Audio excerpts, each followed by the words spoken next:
as we start to see a lot more development down here. Tonight, we're going to give you an update to what our organization has been up to the last few months. It's been about 6 months since we last had a community meeting, and we've had a lot of activity that we want to report to you tonight. We're going to run a 2-hour meeting, and we really appreciate you dialing in tonight. You know, you guys probably spend a lot of time on Zoom meetings, and so we value your time, and we think we have an interesting presentation for you. Over to Jackie Bianchini to go over it. We'll come back proper. Hey, Jackie. Just before we do that, Mike, we need to tell everybody that this meeting is being recorded so that it can be posted and sent out to everybody who participated and also to our members. Great, thanks, Carol. Thanks, Carol. Hi, everyone. I'm Jackie. I'm with the Coast City Civic Association. Just want to quickly go over some Zoom ground rules for those of you who may not be familiar with them. As Mike has said a few times, please keep yourselves muted and keep your video off. That's going to free up some bandwidth, and keep the focus on the presenters. We are going to have time toward the end, we hope, for some Q&A. If you have a question, please put it in the group Zoom chat. The chat's available on the Zoom toolbar that's at the bottom of your screen. Just type your questions in there, and then one of us will call on you when we have time later, and you'll be able to present your questions to the presenter that you want to answer them, or all of them. And at that point, when you're called on to ask a question, that's when you can unmute yourself and put your video on so you can ask your question. We are also, and I'm going to put it in the chat right now, have a feedback form. So if at any point you see anything you want to send in some comments, send us some feedback on anything you see going on, you can send it to us that way. Okay, great. And then Mike, you can get started. Great. Can you take us to the next slide, please? Okay, so the agenda for tonight, we'll gave a welcome. I'll give you a little overview of what we've been up to, and then we're going to go into some of the workshop reports. We had a couple of workshops in the first part of this year, back in the days when we could all get in a room together, and we'll talk about what those workshops accomplished and the reports and recommendations coming out of those workshops. You have some of your friends and neighbors who've been leading those efforts with some really engaged teams, and we'll work through some of the recommendations tonight and give you a status on that. We'll also, once we're done that, we'll go look forward to what we think is going to be going on this fall, some activities that we have planned, and then where we think the development and planning activities are going to be falling over the course of the We'll be posting these presentations tonight, and the reports themselves that we'll be talking about. Those will also be posted. Now we're going to take a few Q&A tonight. We'll probably run out of time, but what we'll be doing after this is the civic associations themselves will be having follow-up meetings.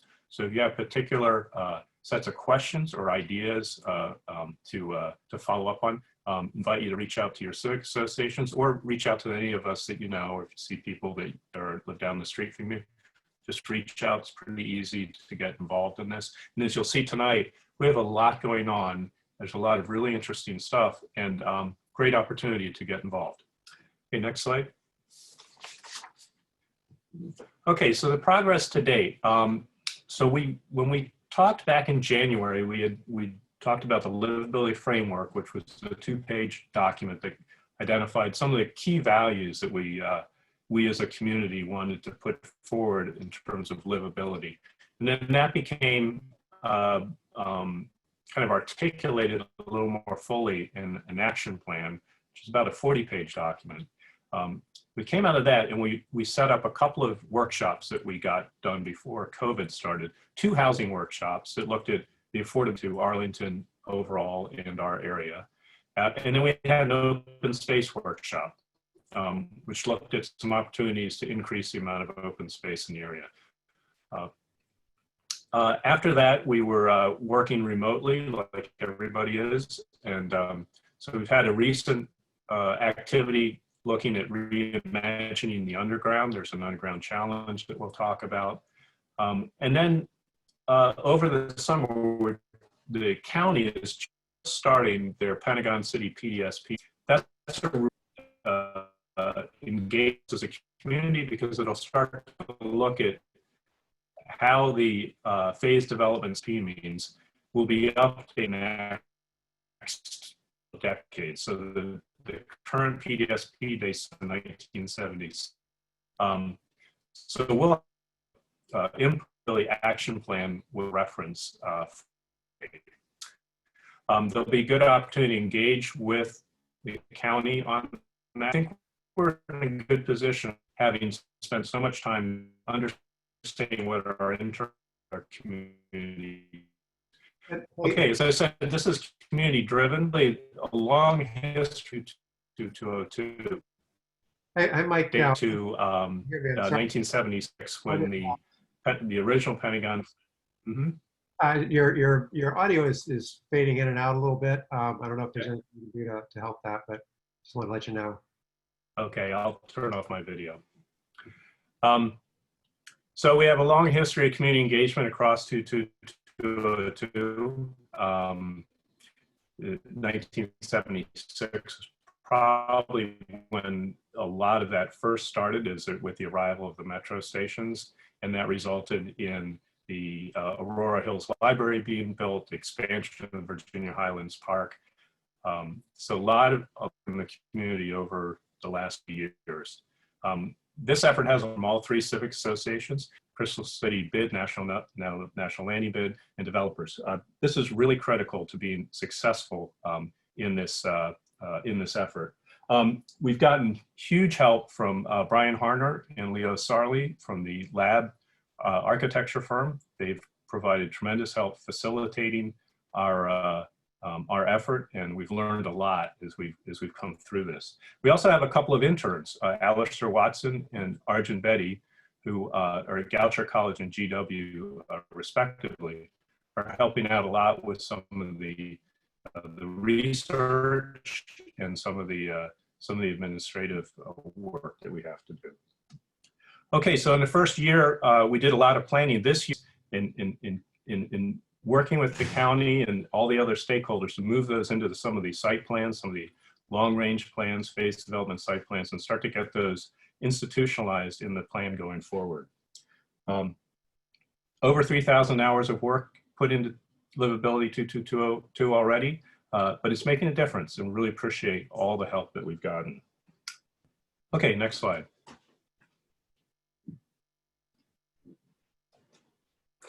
Okay, it all comes back to these priorities. This is in the original action plan: housing affordability, essential services, environmental sustainability, arts and culture, and multimodal transportation. We'll keep coming back to these. These are the core priorities that the community identified, and this is what we work on in almost every venue that we get together in. Okay, and so with that, I'm going to hand off to the housing group, and Ben DeVonzo, one of the leaders of that group, is going to take you through the housing report and some of the recommendations.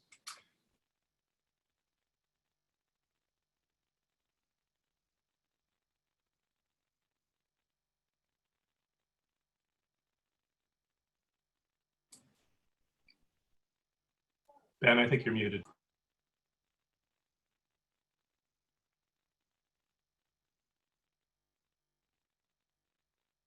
There we go. I was muted on my phone and on the on Zoom. Can you hear me now? Yep, you're good. All right, thanks.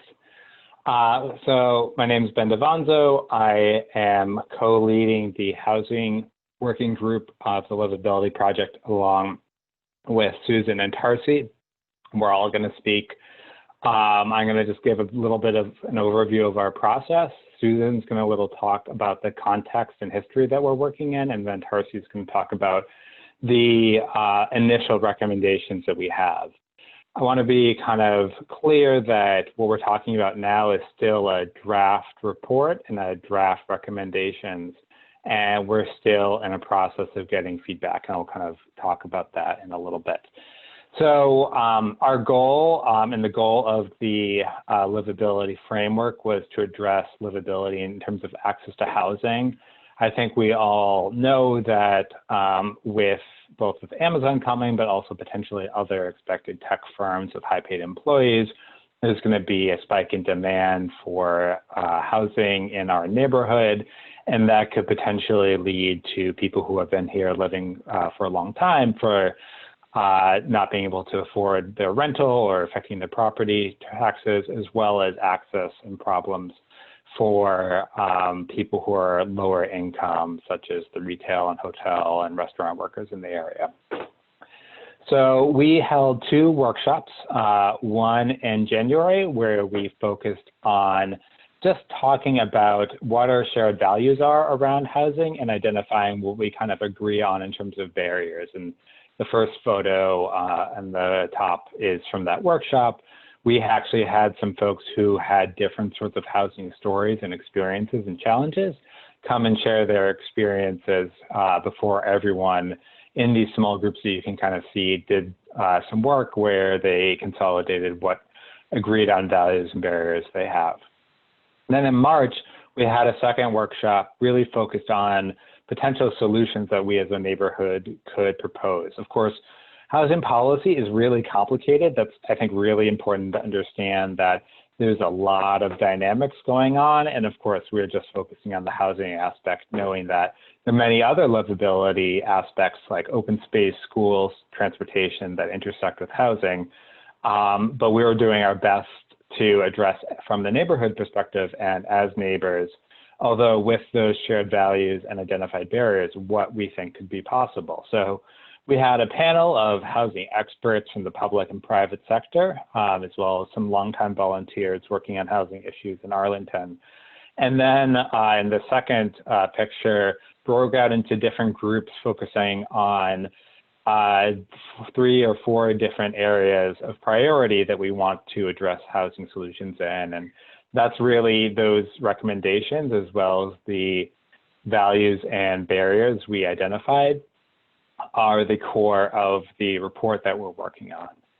So from March to now, we formed a subgroup, not just the 3 of us leading, but representatives 2+, 3+, I think, from each of the civic associations who have come together more or less every Wednesday, or at least every other Wednesday for the past several months to put together this report. So I see there's some chat about hours. So 10 people with certainly several hours a week is easily getting into the hundreds of hours with our work alone. And so we have been working to draft a report that we just shared for feedback with some of the civic association presidents, and now just today shared an executive summary version and potential to review the entire thing, which is over 40 pages with the people who participated and put their time into attending those at least one of the 2 workshops. So I'm going to turn it over to Susan now, who will kind of talk about the housing context that we've really been learning and talking about.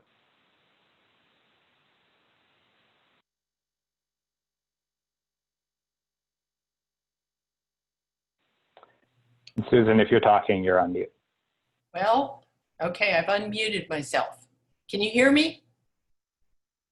Yep. Okay. So the geography and history of 22202 were very important in shaping the housing patterns. After the Civil War, 2 small African-American communities thrived just outside today's 22202. Freedmen's Village, established in 1863, where today's Arlington Cemetery, Foxcroft Heights, and the Pentagon are, lasted until 1900, when residents were forced to relocate.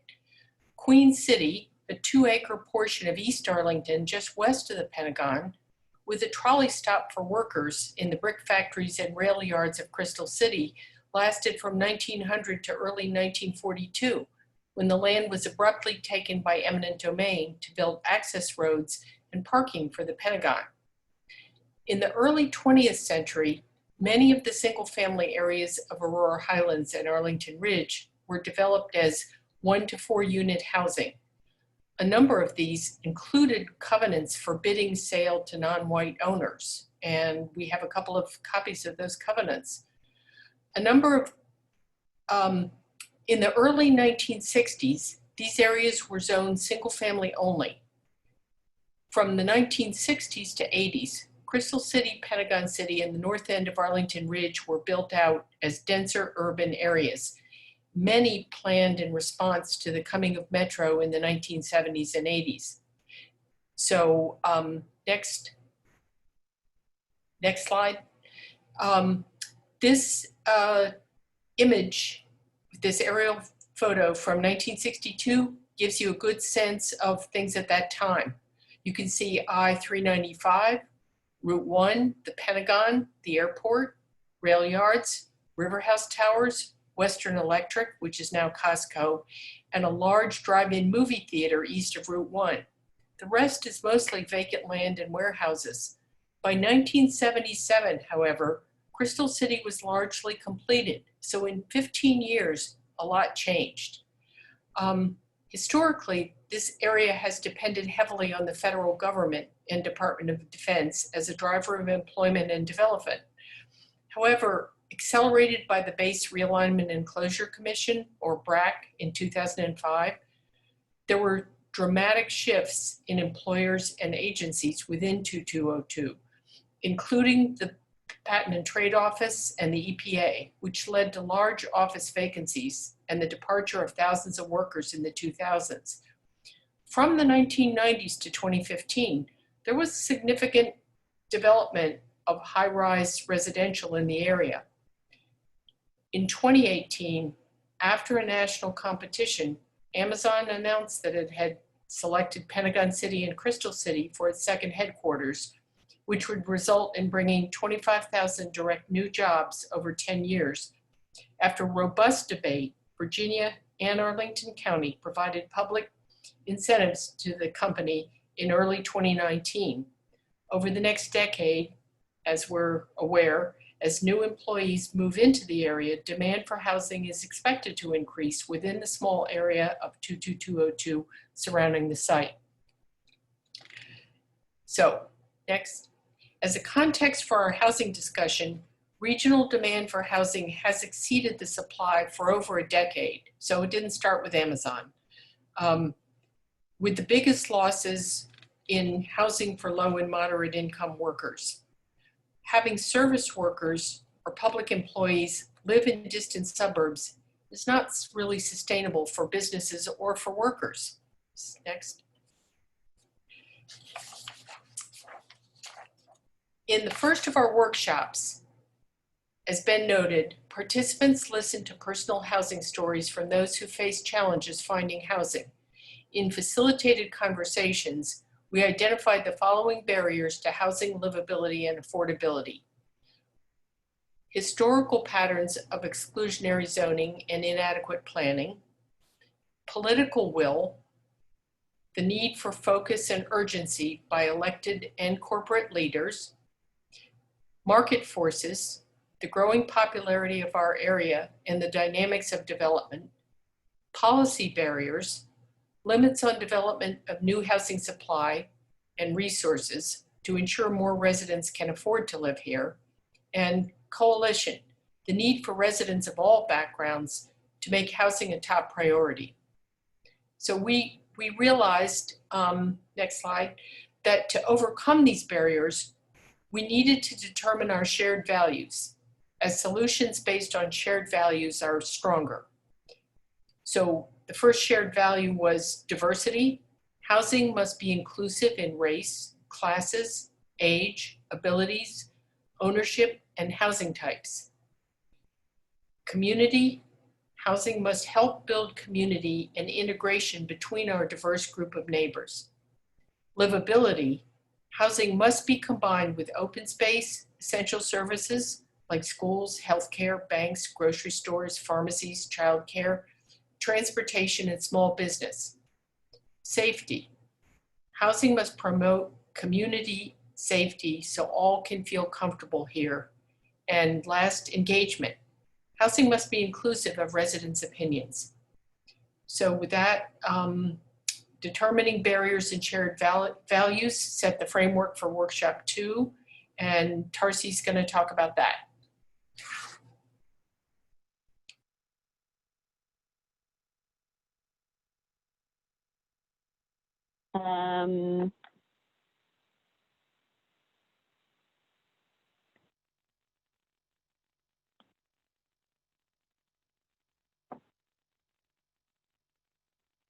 Can folks hear me? Yes, Tarsi, go ahead. Okay. Just, I was trying to, technology problems. Great, thank you. And so I'm Tarsi Dunlop. I'm the newest housing co-chair in the Housing Affordability Group for Livability 22202. And I'm going to talk a little bit about some of the specific recommendations that we pulled together in this draft report that we've been working on together. And these categories for the recommendations included avoiding displacement, new development of diverse housing, and building community. And so this first set of recommendations is focused on avoiding displacement.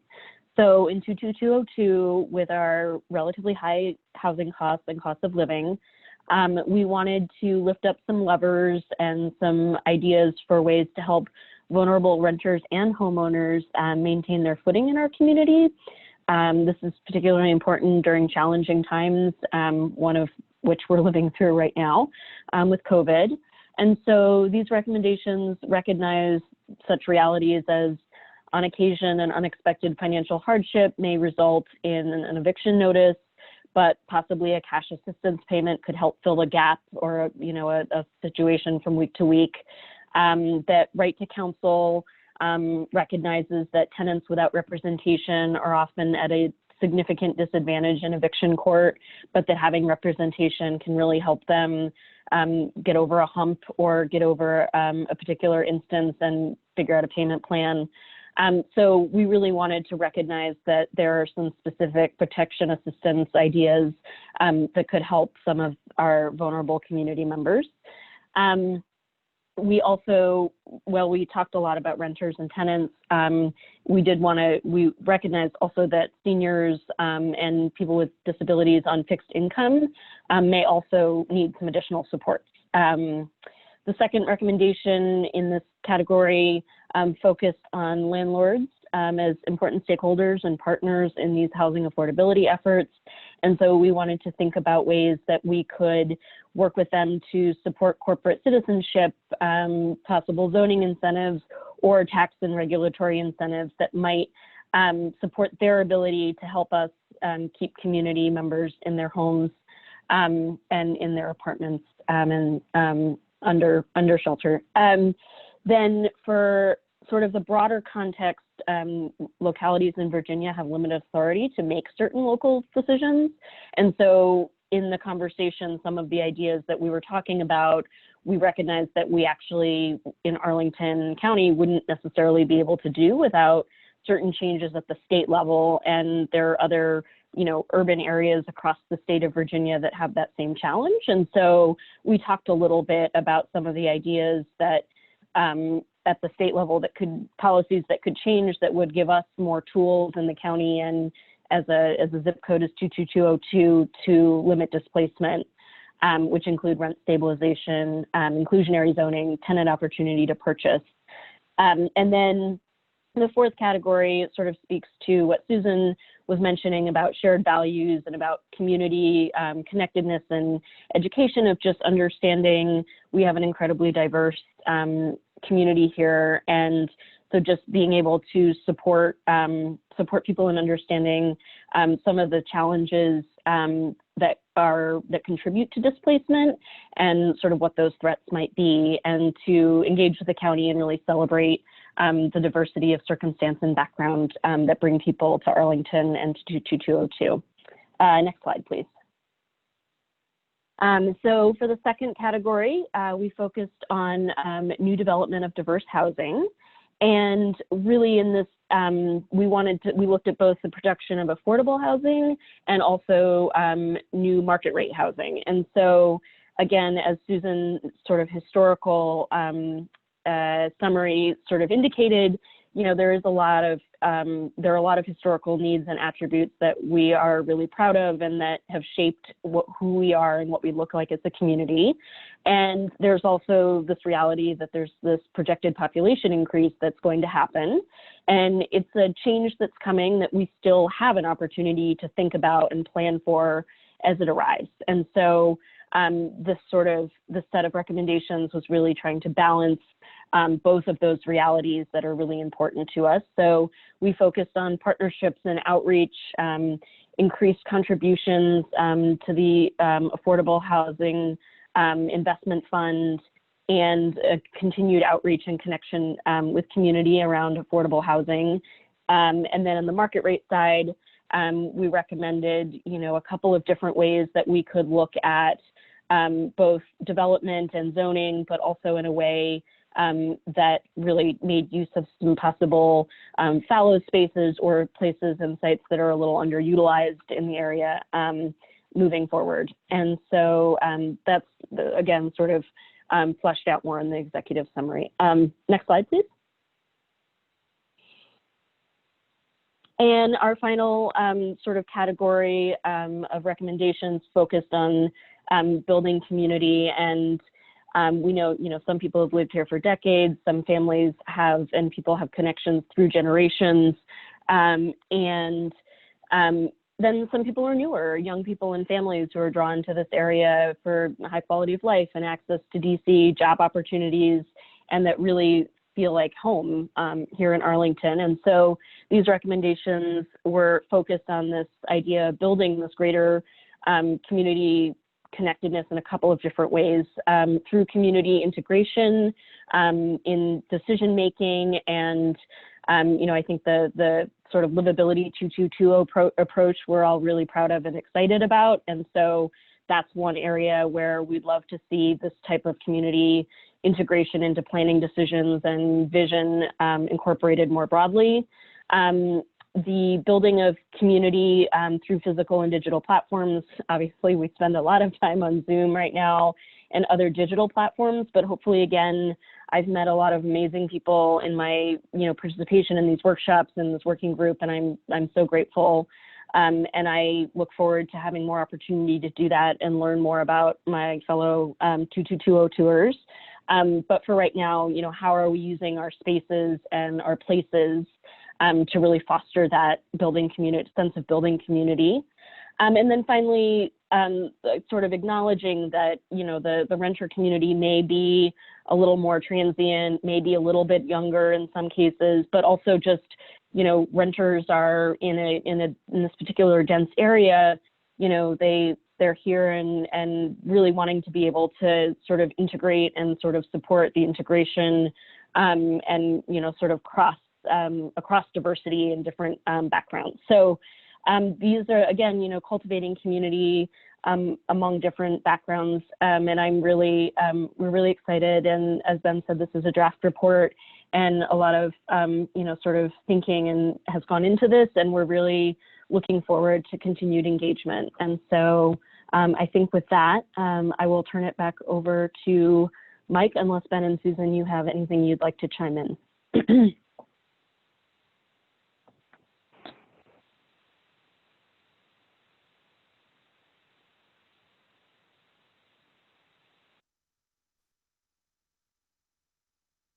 Okay, I guess I'll go ahead then on the open space, which is the second report that we have to do this evening. And maybe, Scott, could I ask you to take over the admitting participants, because a lot of people are coming in late and some people are coming and going and coming back. And I can't do that while I'm actually doing the presentation. Sure, no problem. Anyway, good evening, everyone. We're going to give you an overview of what we did in the open space workshop, which we held in February. That was only one workshop. We have a working group that helped do the planning and expanded a little bit for the planning afterwards, and we represent all 3 civic associations. but I'm issuing a call. We would really love to have more people join us at this point. In particular, we want to have a mix of the 3 civic associations as well as a mix between the single family and the high-rise dwellers in order to include all perspectives. The workshop report is in final draft and will be sent out sometime in the next few days to you with a lot of the details of what I'm about to present in general. There is an open space video that we will also give you the link to on YouTube, but it was a little bit too difficult for us to try to show it this evening, but it's a fascinating thing of about 3 minutes what we did in February. Now, in our workshop, we had 4 subtopics. So you can see them here that the first one was connecting residents to the natural world and enhancing biodiversity. The second was re-envisioning Virginia Highlands Park as the backyard for the Pentagon City community. The third, developing a holistic approach to planning Crystal City parks. And the fourth, exploring the possibility for a publicly accessible greenway from Roaches Run Waterfowl Sanctuary along the railroad tracks to the southern end of Crystal City. Next slide. Just very briefly, those of you who are on the video can see there's a couple of pictures from our workshop, and it was broken down into 4 sections. We had 5 Pecha Kucha presentations, and for those of you who don't know, and I didn't, it basically means presentations from different areas for a variety of perspectives to open space. And during lunch, we had a really nice presentation by the photographer David Howell on nature with flora and fauna from Arlington. Then we did in the afternoon walking tours. We broke into 4 groups and planning exercises. We did the planning in the morning and the walking tours in the afternoon, and then came back together and shared presentations. Next slide. Now, the first one was connecting residents to nature. If you're not familiar with the term biophilia, it's essentially human connections with nature. And Arlington joined the Worldwide Biophilic Cities Network in March 2020 in order to have a vision of natureful urban communities. So a couple of possible next steps that this group came up with was to develop a biophilic greenway map from Arlington Ridge to Longbridge Park, and you're going to see that at the very end of my presentation. We want to consult with the 3 civic associations on some more specific recommendations, and we want to engage with the county, the bid, and developers to create the united pathways that we believe are essential. Next slide. The major findings and recommendations and discussion are listed on here. Number 1 for this and for all the other workshops was developing walking and biking routes around the entire area. To connect Penn Place to Longbridge Park and connect Crystal City to the nature areas on the east side of the railroad were also major ideas. To identify goals for natural systems, pollinators, tree cover, heat island reduction, stormwater drainage, solar access, add plantings, provide seasonal color and interest year-round, connect various green spaces together, increase shade trees, and improve hostile pedestrian environments. And I'm reading these for the people who are on the phone and who are not able to see what's on the screen. Now, this is a critical slide. This is Virginia Highlands Park. It was the second breakdown within the open space workshop. That quote up there is critical. The traditional parks of the past do not serve the needs of present or future. What's really important here, coming from the field guide for placemaking in public parks in 2017, is that there has been a paradigm shift in recent years about parks. The Met Park community engagement designed by James Horner Field Operations for Amazon HQ2 has catalyzed the thinking about.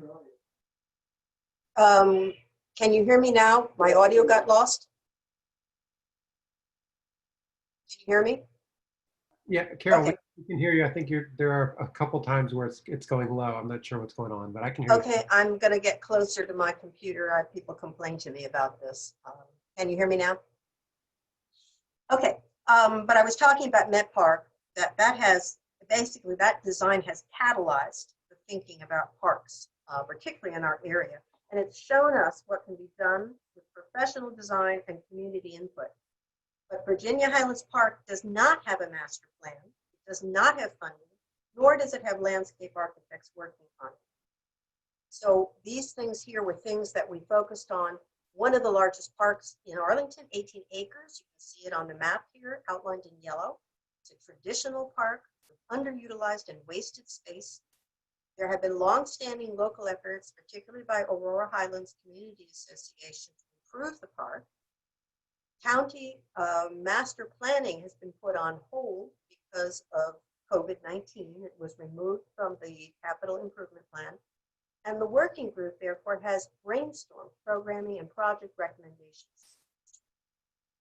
Next slide.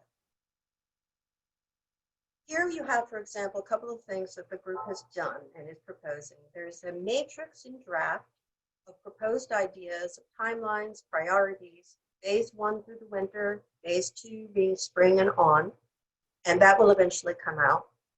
Naming map of potential utilization areas and amenities. I'm going to show you that in just a minute. It's really fun. And then temporary programming possibilities that include expansion of multi-use in the softball fields to support social distance friendly programming like music, pop-up art, and movies, and seeking support from the bid for programming events. For example, the bid very helpfully supported July 4 with painting of social distancing circles and gift certificates for restaurants. Next slide. Now this is a fun slide. This is what we call the naming map. And the original sketch for this was done by the workshop participants in February on potential uses and amenities that could be done in Virginia Highlands Park. This is playful, but it's very meaningful. If you have seen the Met Park design, you'll get the idea of how different areas could be designed inside of this. And if Jackie can show me a little bit here, she can show on the west side, the west side story of the softball field. Just to the right of that, there's a Frankfurter shape that's called the doghouse. That's up, yeah, right there, which is a dog park, actually, that Amazon has agreed to fund. The next to that is the 4-acre wood for forestry, just to walk through woods. Below that, native garden, very different kind of an affair. And then down a little bit further down, a dark green down there, tiny little thing there. That's something that is called the Highlands Urban Garden that I'm going to be talking to you about in just a moment.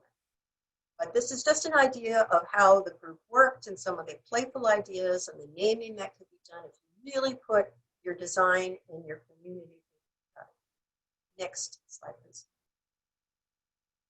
This, for example, is to show the bid supported a lot of this, and you can see those circles up there on the top left, those round circles for social distancing. The hearts down below were something that were done by Aurora Highlands on this, and you can see the music in the park for July 4th. Next slide. This one is to make sure that you understand that there is a long-standing effort here to engage the county and to improve the park. In 2016, Aurora Highlands put forward proposals to the county to reimagine the fenced softball fields and put forward a lot of ideas. And you can just see some pictures of the kinds of things that they thought that it could be done. Next slide. Then we looked at some specific projects which we considered. The first one on there is actually what's being shown in the background of the picture, an urban agriculture demonstration garden, which we came up with in collaboration with the Friends of Urban Agriculture and named Highlands Urban Garden, or HUG. I love that. Came out accidentally, but we like it. This is a temporary pilot project meant to test the waters of what can be done in Virginia Highlands Park with county approval. The details will come out in the summary report, but it has been approved by the county that they will let us just put a temporary park through there. You can see the little green area in the back for a garden next to the tennis courts. Then there are other project ideas were considered that are going to be shared more in depth during follow-up meetings in the next few weeks. So for example, the improvements to the southwest corner of Hayes and 15th Street to create a welcoming gateway. Walk into the park right now and it's kind of blah, but you could have a very nice gateway and you could have temporary events there in that parking lot. Power source for events, possibly with a festival tent and overhead lights, could help have major events out there in the fields in the evening when it is dark. Signage and wayfinding could help, movable chairs, benches, and tables. And then I've already mentioned the temporary dog park, or otherwise known as the dog house, which is already in progress through Pentagon City Dogs and has been funded very helpfully by Amazon. Next slide. Moving on now to Crystal City Parks. This was the third of the segments that we dealt with. The Crystal City Sector Plan was adopted in 2010, and it identified 26 urban parks of all sizes, shapes, and types. They're all private. That's what people generally do not understand about Crystal City. None of them belong to the county. They're all private parks. So 5 were discussed in the workshop because they are going to be considered upcoming site plan applications for JBG Smith to the county for potential transfer of ownership. And there's another process going on I'll mention in a minute.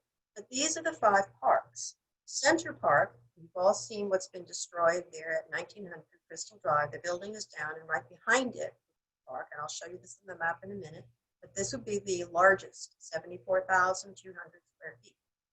Gateway Park at the entrance to Long Bridge, 12th and Crystal Drive, is the next largest. Then Metro Market Square, 18th Street, right there by the Metro entrance on the top, and there'll be a second entrance down below, so it's possibly 3 levels of park.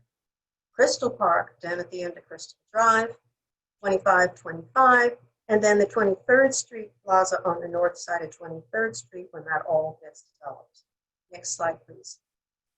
And then Jackie can point out number 1 on the left is the Crystal Park at the end of Crystal Drive. Number 2 is Center Park, 1900, which would be surrounded there by buildings. Temporarily, that green one on the left will go away eventually, but the library that we're hoping to put back in Crystal City. Number 3, back to the left, is 23rd Street Park. And then 4 over to the right is 18th Street at the Metro, 3 possible parks there. And then over to the right, number 5, is Gateway Park at the entrance to Long Bridge. This is a JBG Smith picture image that I put up. Next slide. After the discussion, the group went for a walk all around Crystal City to look at all the different parks, and in addition, came up with a few things. There's a possibility that the Metro entrance on the west side, the one that exists now, could be made more attractive with a wall mural, trees, and plants. There's a possibility for a temporary dog park above the Metro entrance plaza down the slope where the vehicle ramp to Route 1 has been removed. 15th Street Garden Park is already under consideration by the county for redevelopment, and they're now looking for the north side of the street rather than a Meridian Park, which is the original sector plan proposal. Then the last and the overarching part was that the feeling was the parks feel isolated and unconnected. And the important goals, and this is back to the biophilia again, are to link pedestrian circulation between the parks and create a sense that the parks form an overall network of open spaces. So with the exception of the 15th Street Garden Park, the other 2 are just ideas and things that we propose as proposals. Next slide. This one is just to point out to you that what the work of the Open Space Livability Group has been doing dovetails very, very nicely with the work that the BID and JBG Smith are sponsoring for 3 community engagement meetings, 2 already, July 8 and 22, and the 3rd and final one will come in September. And you can see the website linked down below down there. If you're not familiar with this, Herr Shout Landscape Architects have been helping running these meetings to design options the way James Corner Field Operations at Park. They're seeking community ideas. This is really our opportunity to get our ideas into what is going on and possibly then send these all to the county. The last of our 4 areas was Roach's Run. Roach's Run Waterfall Sanctuary, which is in that big blue area that you can see there, east of Crystal City and east of the railroad tracks. and the adjacent wooded area form a long, linear, contiguous natural space. It's very complicated because there are multiple custodians and owners. CSX is the tracks, JBG Smith has the piece of property at the north and the south, the National Park Service owns Roach's Run. But the recommendation is to create a greenway between the GW Parkway and the railroad tracks from the south end of Bristol City up to Roach's Run, or from Roach's Run down to the south end. And you can see there, Jackie can show the walking trail loop in yellow, the little dotted lines or the possible options that can be done with this, with multiple access points from Crystal City. So if you look down to the far right down there, that first one there, the access would be from the 2525 Crystal Drive through a JBG tunnel. The one in the middle is from the VRE station to be built, connecting to the CC to DCA pedestrian bridge.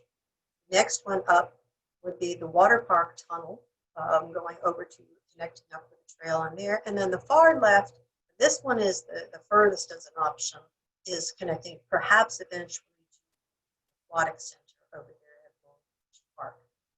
Now, all of this would be integrated into a pedestrian greenway. And what is really important here is that there's a 2012 National Park Service plan for Roach's Run, to turn it really into not just the waterfall sanctuary, but with boardwalks, biodiversity area for people to walk in, no bikes, no cars, would strictly be pedestrian and staying away from the edges of the actual Roach's Run, so it protects birds and turtles and everything else that's so the next slide, please.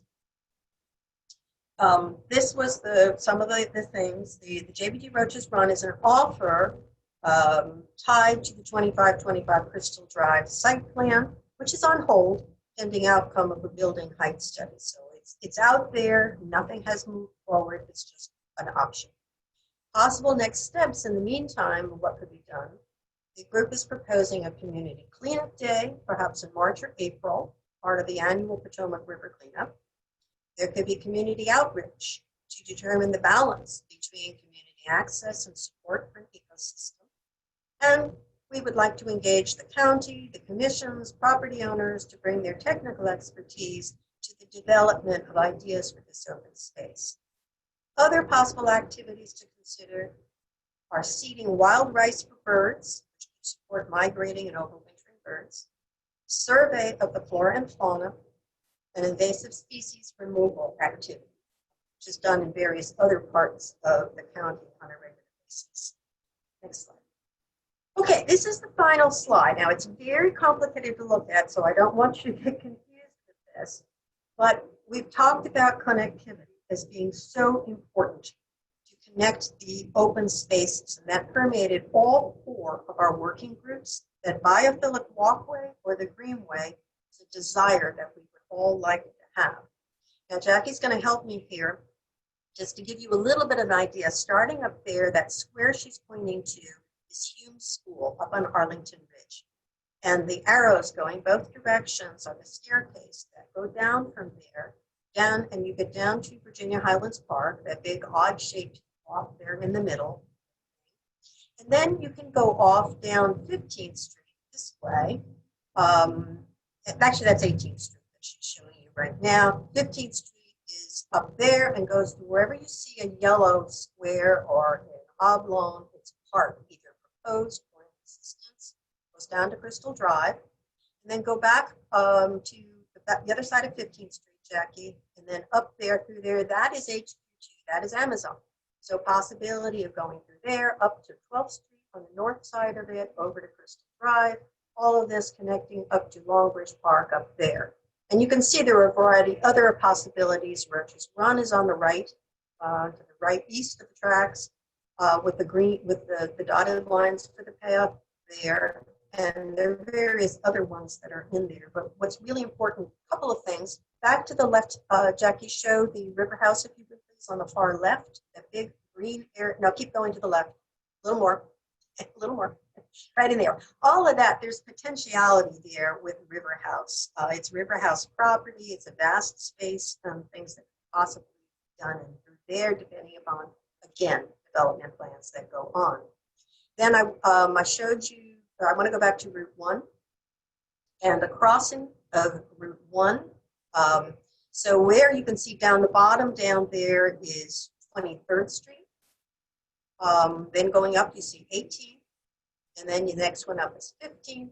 And then you see 12th Street. Whatever we do, we would very much like to see that connection made to have some kind of a greenway across all of these.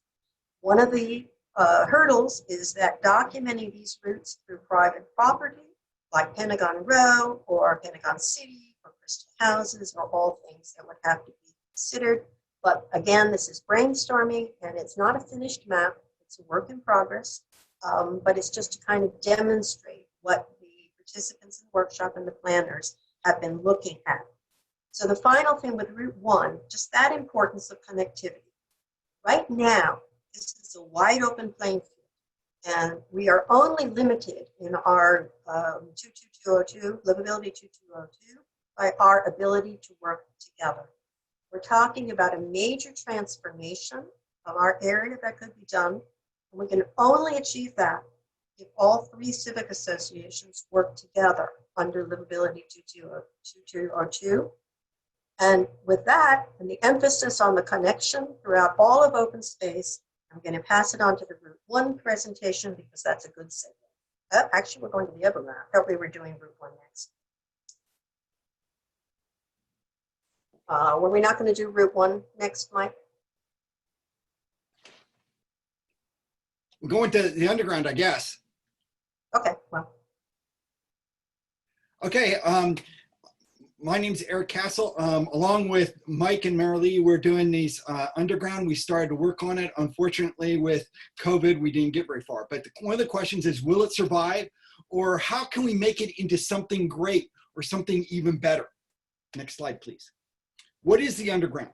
The underground is a collection of hallways and corridors that run from 23rd Street, if you could show where 23rd Street is, right at the end. And you see the red line, and it goes all the way down underneath the major roads, 15th, and all the way to 12th Street, all the way down. Now, to say it's underground is not quite correct because a lot of places it's at grade. And in fact, when you get to 23rd Street or 12th Street, it's actually one level above. You have to go downstairs to get to 12th Street. So it's in general at grade with a few obvious exceptions of going under the streets. So that's what the underground is. It has both passageways and it has retail in it. For example, it has Cinetic Theater is connected to the underground, or Metro. There's a whole series of shops like donut shops. And historically, there's been a lot of very interesting shops. Currently, I think there's still the Puppet Heaven, which has all kinds of puppets and things like that. There's been comic books, there's been bookstores, there's been a whole variety of retail. But as we go to the next slide, and you look at the history, it was very, very popular for a long time. When Crystal City first was done almost 40 years ago, there was lots of people here, lots of, all the office buildings were full. It was really busy. To give you some idea, there's a little haircut place, a barbershop right next to Cinetic Theater. They have 4 chairs for generally men to get haircuts. And during most of the time, they were really busy. You had to actually get an appointment. They were so busy. But now with BRAC, which left a lot of people a lot of office workers out of the area and other places, and redevelopment and COVID, they come in once a week. So you can see that all these things together have really hurt the retail sector that's a part of the underground. So that's a real problem. So the next slide shows you some more recent pictures, shows you hallways, shows you there's a kind of a food court area that's a bright and kind of cheery place. There's all kinds of interesting intersections. So it's almost like a whole city underneath that's all connected and very much useful, not only for moving around and walking, but for all kinds of retail. The other thing I just like to briefly mention is there's also lots of nearby underground parking that is in some sense in need of new repositioning, a new use, because it's no longer needed as parking. And so we're trying to think of ideas and all that for that. So the next slide will show you something that we're trying to do to get people to think creatively is our underground challenge. And there's 3 parts to this. And each part has a $100 gift certificate associated with it. You can write about the underground, and that's fiction or old stories, things like that. There's underground TikTok, or including photos, videos, that type of thing. And finally, the business underground, which is a business plan type contest. So we got all kinds of ideas to try to get creative on how to use this space. And so if you're interested, it ends shortly. It's supposed to end tomorrow, but if you really got it in, we might accept it till Monday or Sunday night. But at livability222.org, Underground Challenge. And please, if you're interested, give us an email or go to that site and you'll get some more info. So going on to the next, oh, by the way, those are 3 different entries already into it. So you can see people are getting creative. We're getting some response. In the next slide, the Underground Challenge winners will be announced late this next month or early September. We have to act because some question as to site plans, and we want the underground to be accessed. We have all this space and resources there, and it really needs to be repositioned and thought of in creative ways. And we're hopeful that people will give us ideas that we can then start thinking about and moving forward with. So what are your ideas for the future? We'd love some ideas.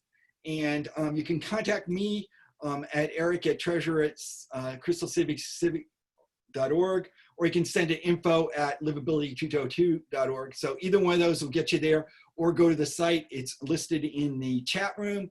You can click on that and you'll get there. All these things require, obviously, them to be economic, but exciting and drawing, using the resource well. So the final thing is, if you go to the last slide, is just a little brief thing about the challenge. And again, we encourage ideas. If you have ideas, and even if you don't want to do the challenge, just send us an email. And we're looking for great ideas. And we hope to have a real seminar one of these days, hopefully on Zoom or in person, because it's really hard to do kind of these types of things on Zoom, because you really kind of need to interact with one another and think of brand new ideas. So that's what the underground is, and pass it off to the next presentation. Route 1.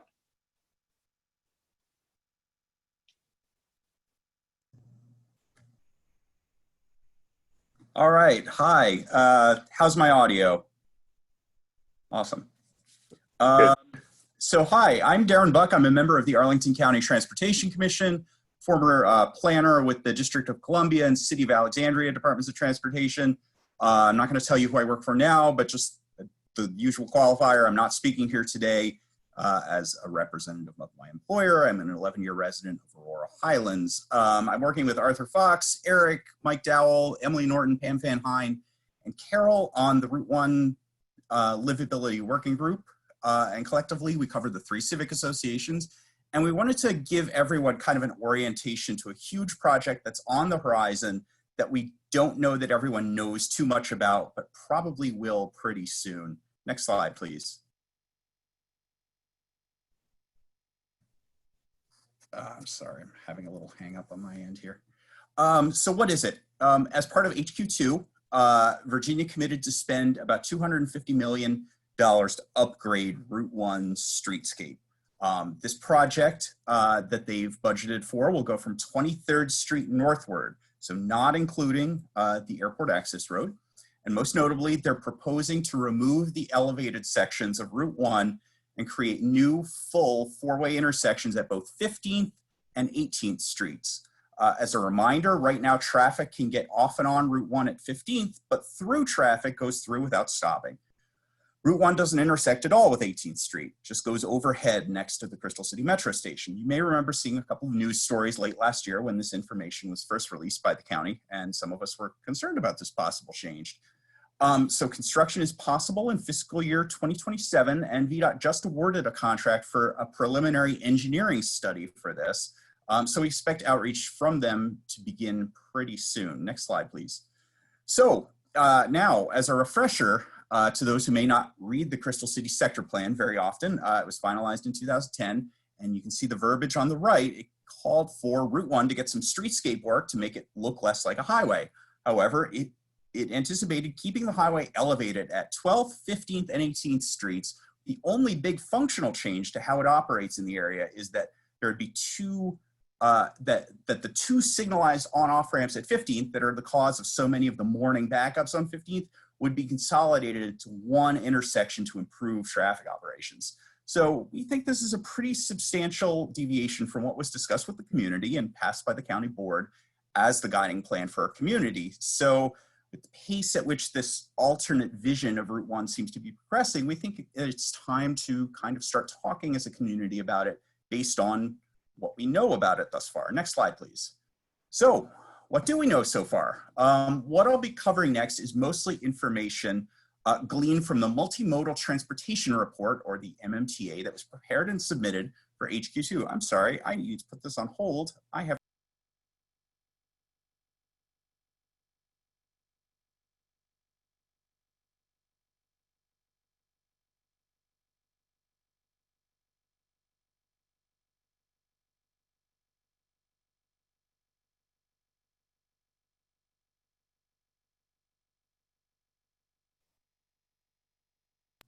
so sorry about that. Had a pizza delivery arrive early. So under this document, we can see the county and developer expect that this at-grade Route 1 would be 7 lanes across at both 15th and 18th streets, as shown in this little stick diagram that I took from the document that's shown on the right. 12th Street would be largely unchanged, and 20th and 23rd would be refined in ways that are sort of consistent with the sector plan. The county so far has played a secondary role as far as we know, while the BID and JBG Smith have hired consultants to advise on design and work with VDOT. They have and will be heavily promoting this project to maximize the development potential of their land. Next slide, please. Sort of connecting back to our prior discussion on connectivity, I wanted to sort of generalize on what bringing 15th and 18th to grade would mean for connectivity for all modes.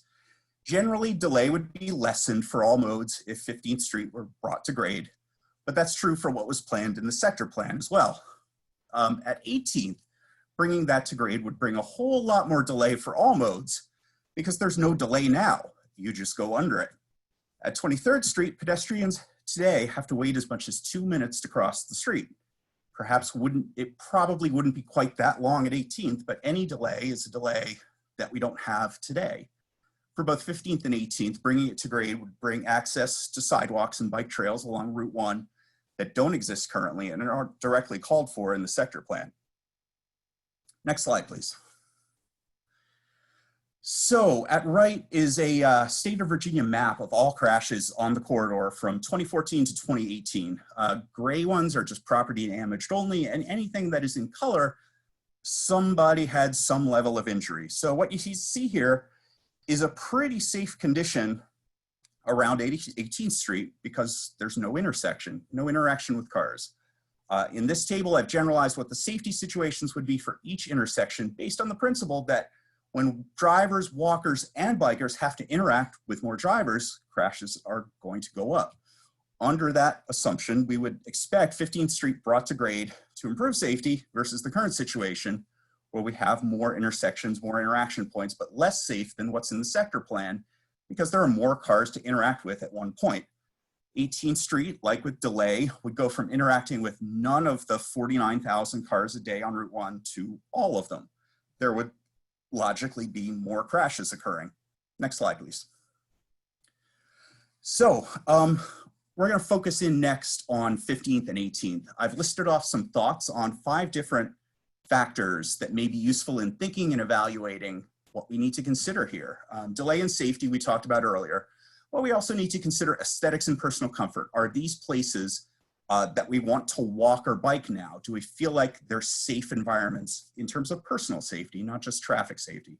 Assuming transit lines like Metroway remain largely unchanged, how will they be impacted? And finally, development potential. how much do we think bringing these intersections to grade open up development opportunities? At 15th, you'll see some highlights bolded.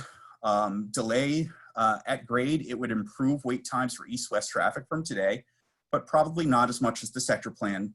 And it would introduce a new delay to through traffic on Route 1.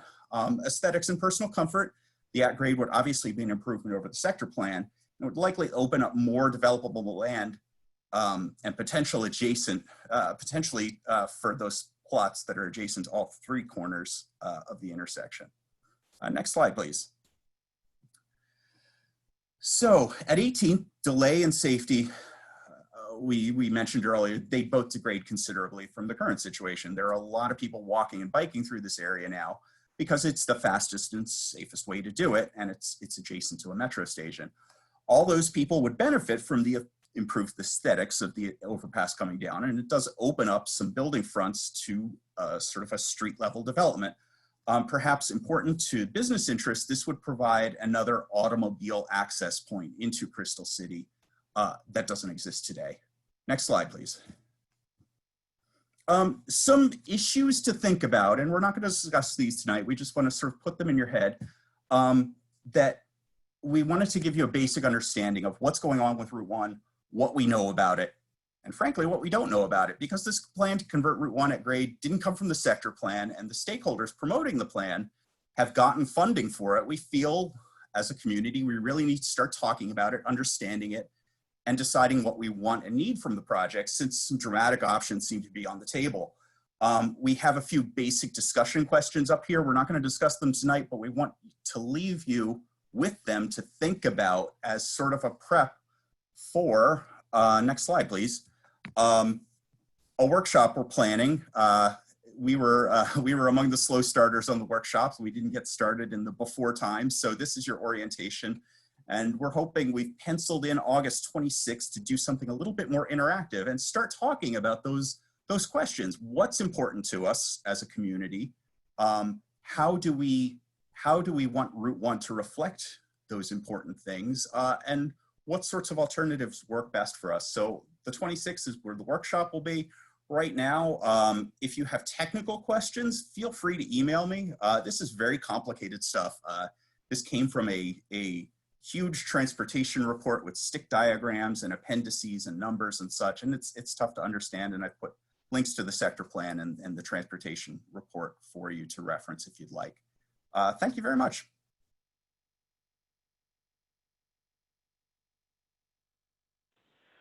Okay, thanks. Thanks, Darren. We'll move to the next slide. Hey, can I get confirmation if people can hear me? Yep, we can hear you great, Mike. Okay, great. Okay. So I think I'd just like to take a minute.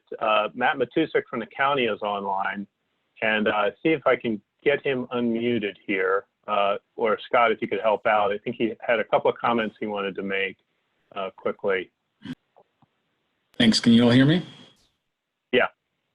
All right. I'm not going to take up too much time. Great conversation so far. I think very helpful presentations. Particularly, I think the last one we just looked at, where I think Darren did a great job of kind of summarizing what really is dense information and a lot of helpful content that's buried in many different documents. So I think what just happened saved a lot of time for folks that may have not had the opportunity to read some of this. But I do realize there are a lot of questions and anxieties about what this upcoming process is and maybe isn't. And I think what I found a little bit concerning from this presentation and other messages I received is that the lowering of Route 1 is almost a foregone conclusion. And this is simply a study to figure out how to do it. When in fact, what really the purpose of this upcoming effort, which VDOT will be leading, but the county will be a very significant partner in, is really to figure out how best to improve multimodal connectivity along Route 1. And I think the purpose there is worth repeating: how best to improve multimodal connectivity, because that is really the same language that is found in the sector plan that doesn't just presume the only way to do that is to lower Route 1, but you do have to study it. So what this means is that various options in this analysis will evaluate to develop a comprehensive assessment across multiple modes of travel along this corridor. And within that analysis, the potential to lower Route 1 to grade will be included. But that's the distinction that I guess I feel compelled to make, is that this will be an element of the study, but not its focus. Because there will be other ways to achieve that goal, but you do have to study on what the costs of each are, impacts, consequences, trade-offs. So there's a lot to really consider there, which is why this is going to be at least a year-long effort by VDOT, working with all the different stakeholders to figure out what this all means. And I think when they're done, we do have to remind ourselves it's just a feasibility analysis. And what those analyses lead to is a comparison of options across a wide range of criteria. And depending on the outcome of that study, that's where subsequent phases of work will be identified. So depending on what we find and what VDOT finds, that would lead to what the next steps may be. And those may include environmental studies, additional design work that has to happen, and maybe ultimately, depending on where this goes, actual construction. But all of those have their own sequences and schedules and will be subject to additional funding from the state.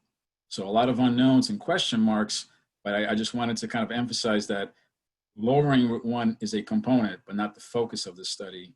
And in terms of what to expect, the county has already met with VDOT. We've made it very clear that there's a lot of constituents that are eager to participate. They will be reaching out to a lot of the folks that are on this call today. They know that, this study is taking place in Arlington, and we have certain expectations for engagement, despite the fact that VDOT is leading this effort. So I do anticipate that many of the folks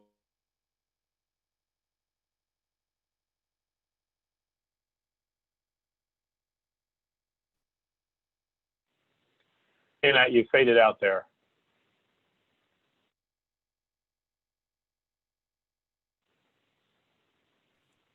Sorry, I probably meant to say that I was done. Thank you. Okay, great. Hey, thanks, Matt. Really appreciate your comments. So for those of you who don't know Matt's the chief planner assigned to the 22202 area.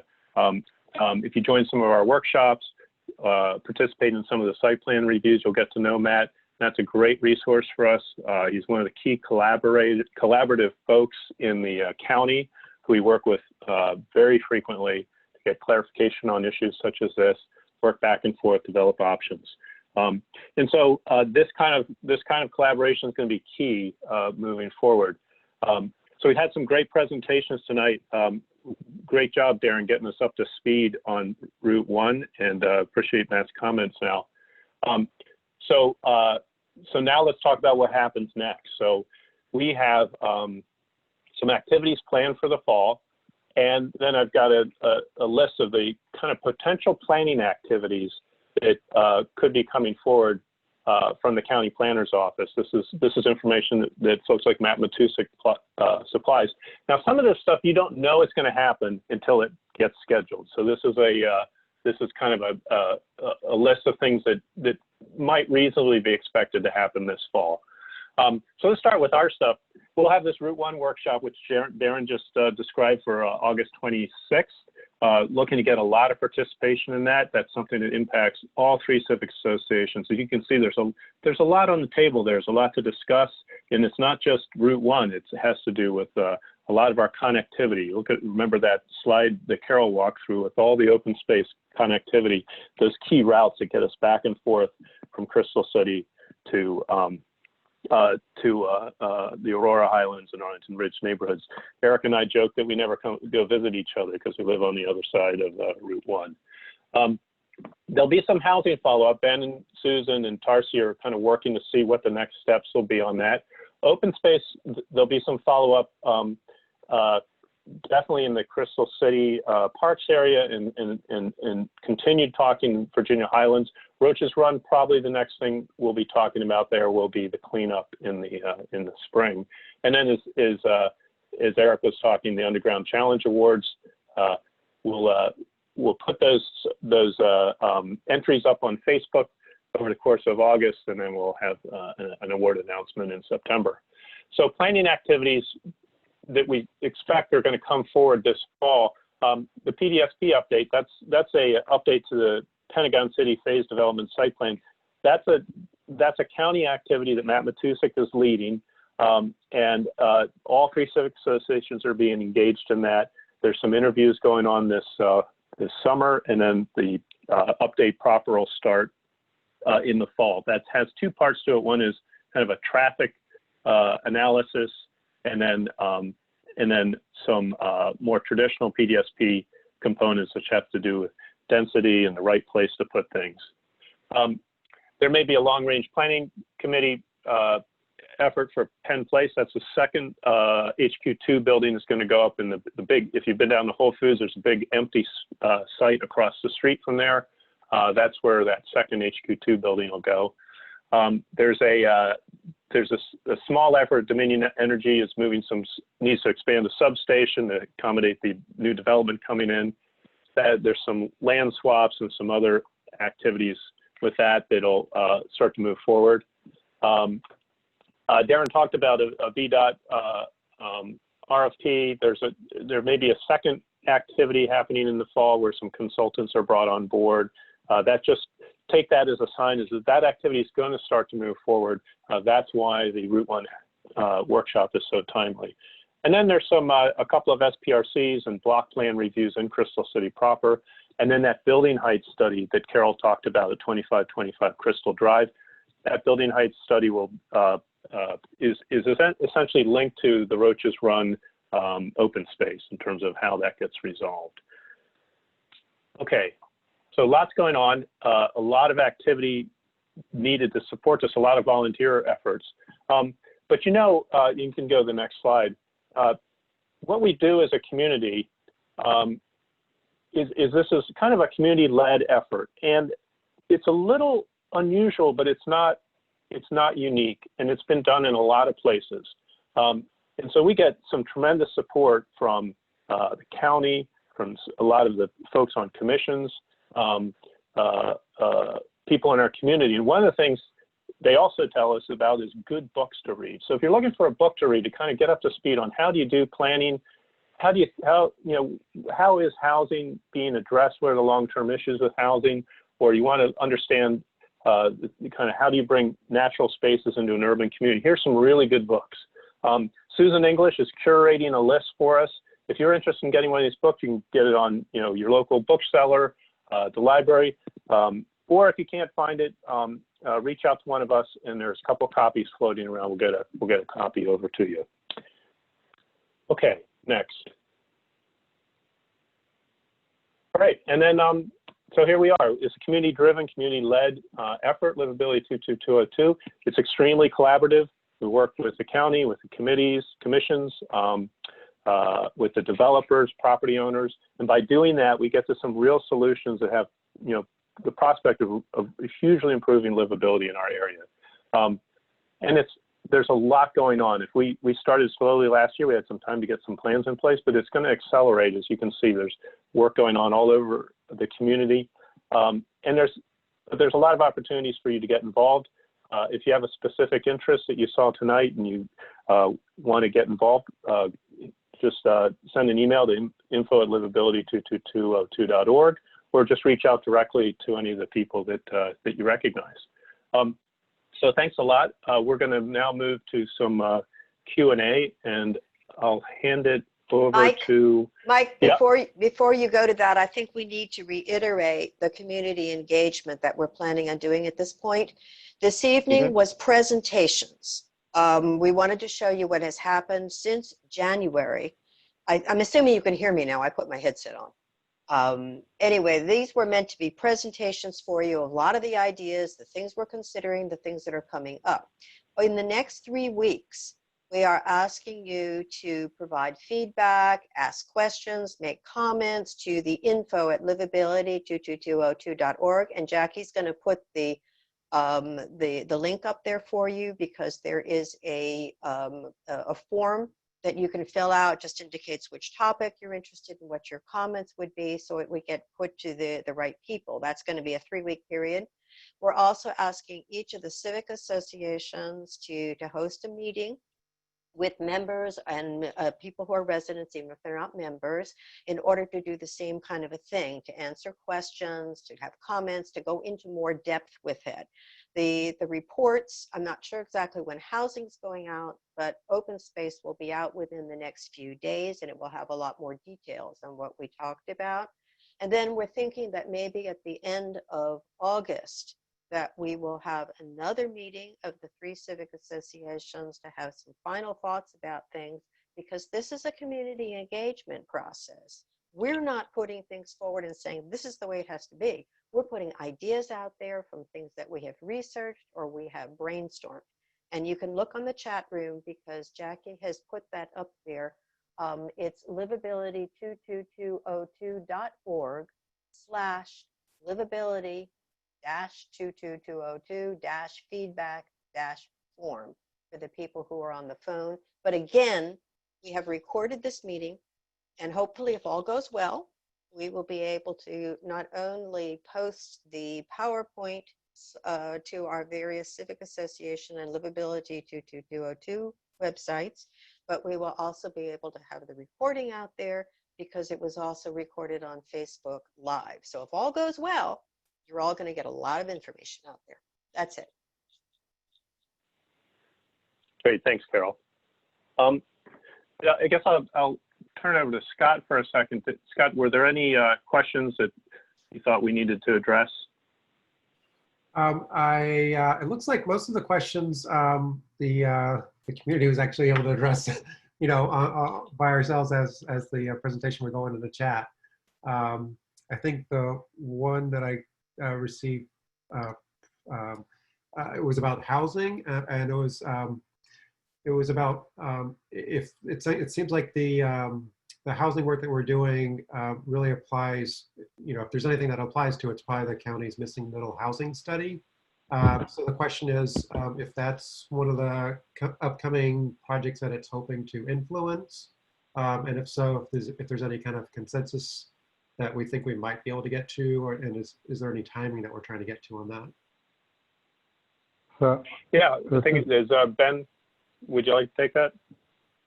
Sure. So the questions about the missing middle. I know Jane's asking about character. What is the? Sorry, are we talking about Jane's question or a different question? A different question. I think this is really just about you know, if what we think that the housing work that we're doing, where we think it might have some influence, and if we have anything that we think we have come to consensus on yet. Sure. I can answer Jane's question at the same time. I don't mind. So yes, absolutely. We hope that what we're doing in the housing group and the report we're putting out will hopefully influence the missing middle study, as well as a number of other upcoming processes like the Pentagon City PDSP, and like basically any kind of future county planning analysis, whether it be on specific site plans or any future housing plans. We hope that this housing report will actually be if not evergreen for a long time, at least over the next few years, will be a document that the county and private landowners and others can use and refer to, and that the community can refer to as sort of a standard. So yes, that's definitely the hope. And once it's finalized, we definitely plan to have conversations with people like Matt and folks like JVG about maybe how we can move pieces of it forward. I'll just say, Jane is asking about character, and character is a tricky word when it comes to housing because it can often be used as an excuse for not having new types of housing or not types of new housing at all, to basically say like the neighborhoods can't change. And we know our neighborhoods are changing regardless of what happens. I think we've all seen the new buildings coming up, and both in the denser areas as well as in the single family areas in terms of the larger housing units that have been built. When we talk about character in our neighborhood, and we've talked a lot about this in our housing subgroup, we're talking about both maintaining and thinking through where appropriate density is in relationship to transit corridors and transit stations like the major metro stations, as well as often in the housing community, there's a debate and discussion about design versus amount of housing and housing density. And we don't really think that is not a black or white trade-off, and there's ways to have housing design, for example, that promotes community and discussion by having porches or decks or balconies that allow conversation between neighbors, that sort of thing we're talking about. So when we do talk about character, which can be a tricky term, we're certainly talking about not sacrificing meeting our housing needs, but ensuring that when we are doing so, that we are doing in a way that recognizes that we have a lot of good things in our neighborhood now that we can learn and build off of.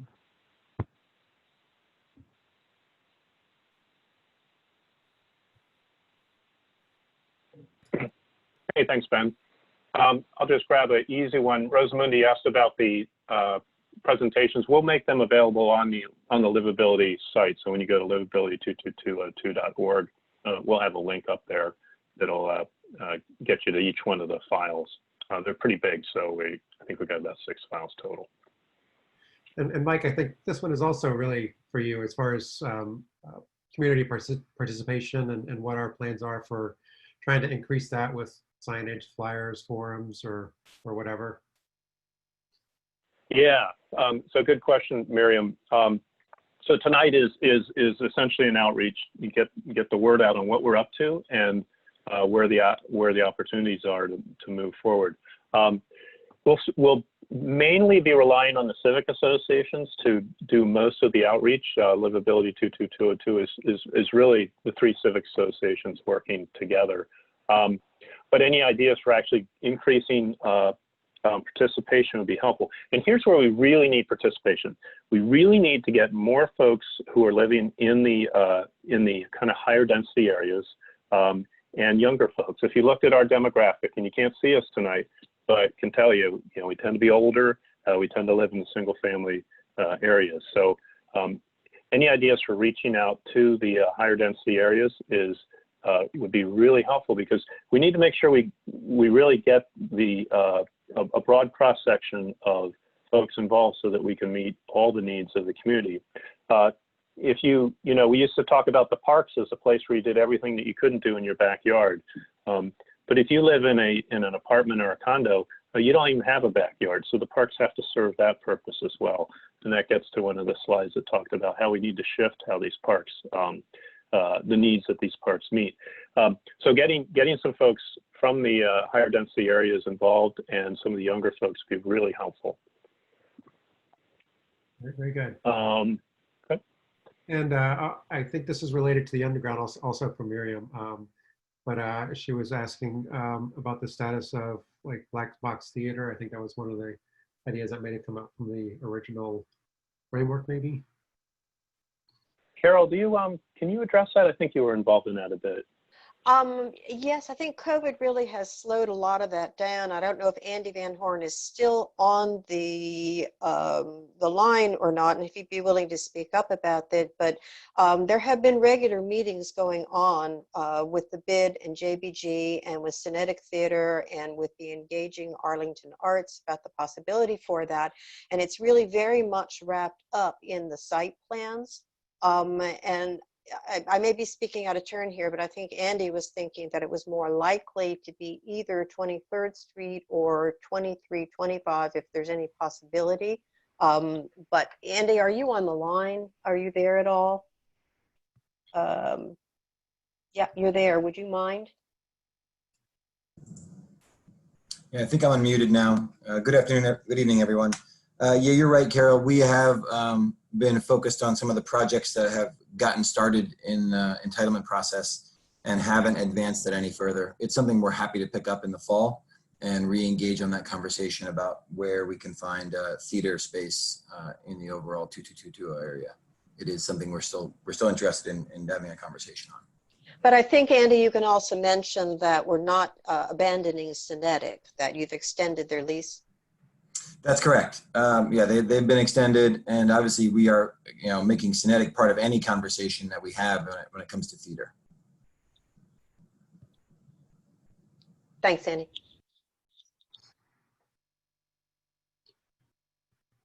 Okay. The only other question I think I've seen come up, or just comments, is just about schools and if they can go on the underground and if they're going to be in the work that's being done. So maybe if we can just kind of note where that might fall in livability.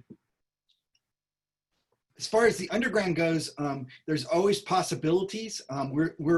The ideas are wide open.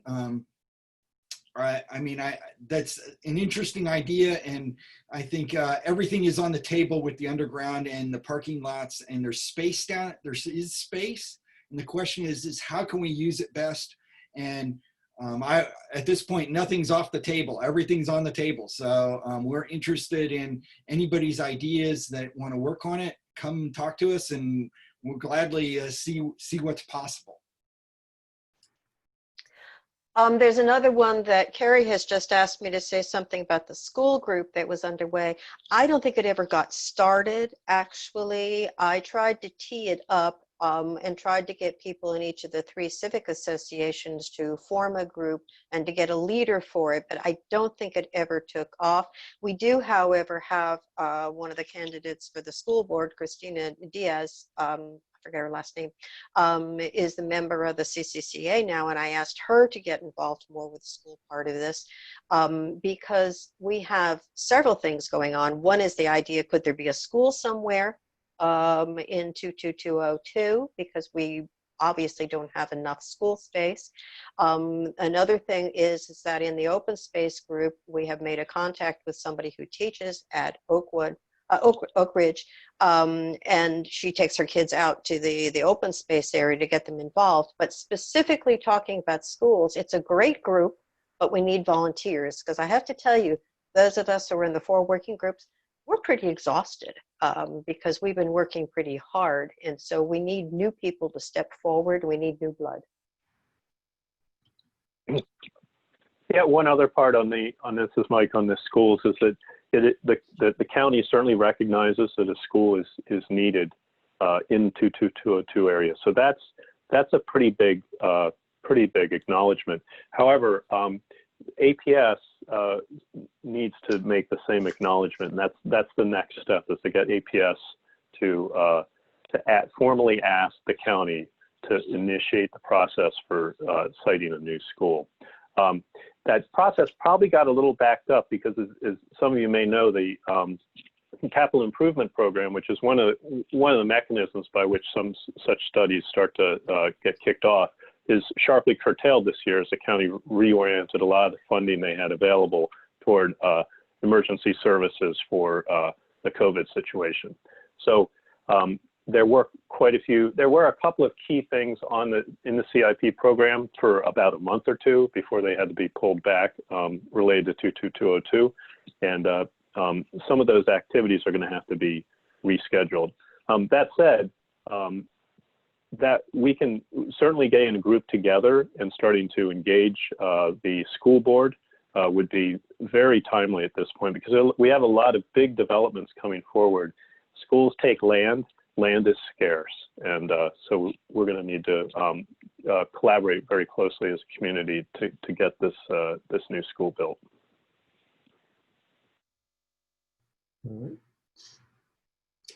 All right. I think those covered all the questions. I had one more. I was just wondering how, Mike, how you're able to actually sleep and work and do everything else with all the work that you've been able to do on this. It's been incredible, and I know you and Carol have been doing a great job. It's amazing how much work you and the other working group leads have been doing. So I have a question there, but really it's just more of an appreciation.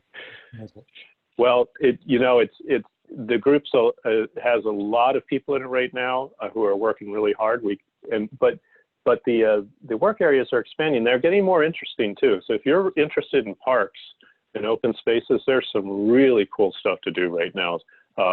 is Carol mentioned there's this ideas matrix, and that's what it is. It's an ideas matrix, and you can you come up with an idea, we'll get it on the matrix, and then it'll work its way through the civic associations, and be able to see what the interests are, and then maybe it starts to move forward into one of the spaces. So it is a lot of work, but with the new with all the activity going on, if you're interested in pursuing something and working with some really fun people, I think you can find a place. Folks like Carol and Scott, yourself, and Arthur, and all the other folks leading these working groups have really put in tremendous effort. And I think you saw a good piece of that tonight. I'd also like to thank all the commissioners and technical experts that have reached out to us who are interested in what we're doing and are able to offer some expertise to us. It's extremely helpful. You know, we present the view of a community and what it's like to live in a community. And that's a huge part of figuring out how to get to a livable community. But it actually takes a lot of other expertise to make this stuff happen. And so you hear people like Matt Matusik, Andy Van Horn, Brian Harner. These are deep expertise on tap for us who can help us figure out how to get the ideas turned into things that can actually be built, and then how to get them built. And that's going to be one of the things that makes a difference going forward in the next few years. One of the things too, just to add to that, is if you're not familiar, folks, go on the Livability 22202 website, because you'll find the framework and the action plan. And although we've been focusing in primarily on these 4 working groups, if you look at that action plan, there's all kinds of other things in there. 2 of them were mentioned tonight. One of them being the business about the theater, the cultural, the black box, and the other one being schools. But there's a lot more there. So if you see something in one of those other areas that you want to get involved in, send us a note. We really would love more people to work on these.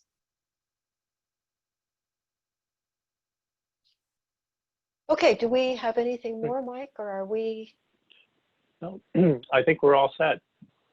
So thanks everybody for joining in tonight. Really appreciate your time, and look forward to seeing you at a workshop soon if you're interested, and we'll schedule another community update probably in about 6 months or so.